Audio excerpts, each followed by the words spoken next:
Сусамыр, яғни қант диабеті адам ағзасындағы зат алмасудың нашарлауы немесе қарын астындағы ұйқы бездің қан құрамына бөлетін инсулиннің жетіспеушілігінен болатын ауру. Бұрын сусамырмен ауырған адам жергілікті дәрігердің есебінде тұрып, өзіне керекті дәрі-дәрмек алып отыратын. Қазіргі заманда дәрі-тұрмақ дәрігерге қарала алмай, қаралсақ та дұрыс ем ала алмай қиналып жатамыз. Сондықтан да біз бұл жолы әрбір сырқатқа қол жетімді болатын, әрі химиялық дәріден қалса қоймайтын дәрілік өсімдіктер жайында айтайық. Құрметті көрермен, видеоны ары қарай көрмес бұрын арнаға тіркеліп лайк басып кетіңіз. Видеоны достарыңыз бен туыстарыңызға таратыңыз. Біздің арнаны қолдап пайдалы ақпараттарды жіберіп алмас үшін қоңыраушаны басып қойыңыз. Келесі айдың соңына дейін 10 мың көрерменге жетуіміз үшін көмектеріңізді аямаңыздар. Алтын тамыр. Бұл биік тауларда өсетін өсімдік. Алтын тамырды күзде және ерте көктемде қазып алады. 50 грамм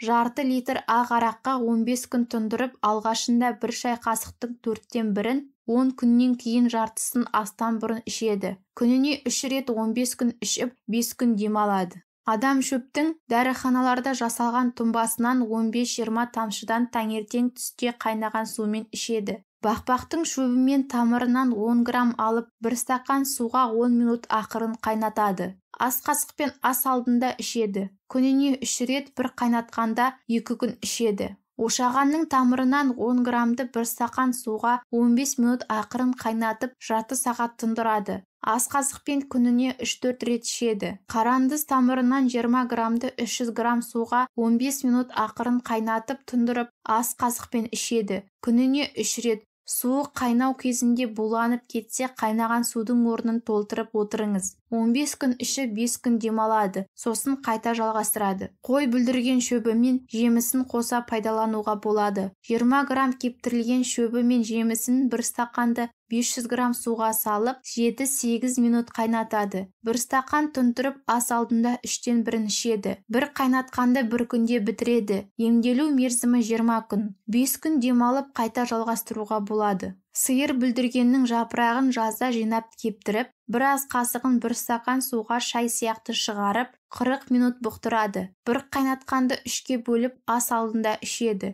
Емделу барысы 15 күн. Бір апта дем алып, қайта жалғастыруға болады. Кең жапырақты қалақайдан 10 граммды бір стақан суға 15 минут ақырын қайнатып, 1 сағат бұқтырады. Қалақай қан тазалайтын өсімдіктер қатарынан болғандықтан, ұзағырақ ішіп 10 күн демалып, қайта жалғастыруға болады. Қоңыр итмұрын жемісінен ұнтақталған бір ас қасықты 300 грамм суға 10 минут ақырын қайнатады. 3 сағат тұндырады.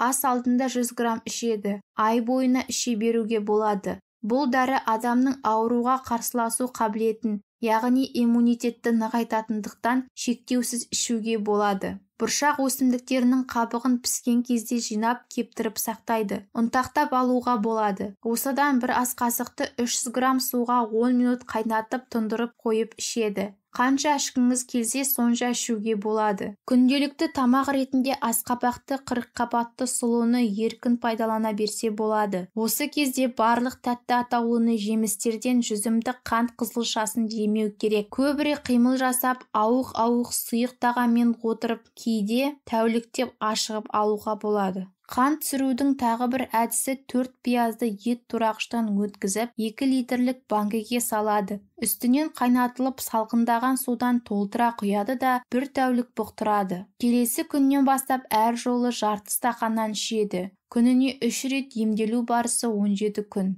Қант диабеті ауруында қарақұмықтан 2 ас қасықты тазалап жуып, жарты литр сүтке салып, аузын жауып қояды. Таңертең аш қарынға түгел ішіп қояды. Бұл әдісті 1 ай бойы қайталайды.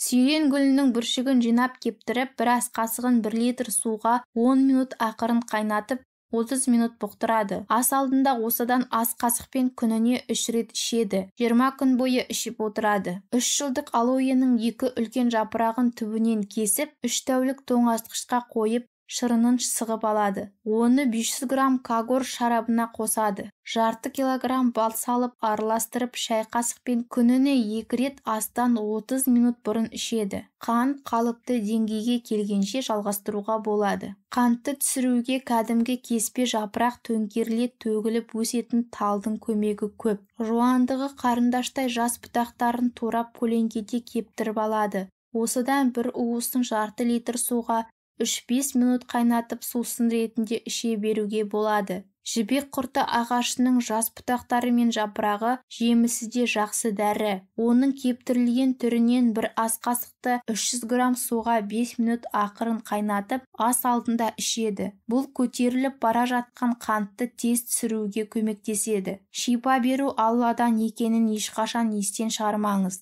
Ал біз жай ғана себепкерміз. Сіздермен бірге шипагер арнасы. Деніңіз сау болсын. Арнаға жазылыңыз. Келесі видеоларда қандай ауруға рецепттер айтайық, пікірге жаза кетіңіз.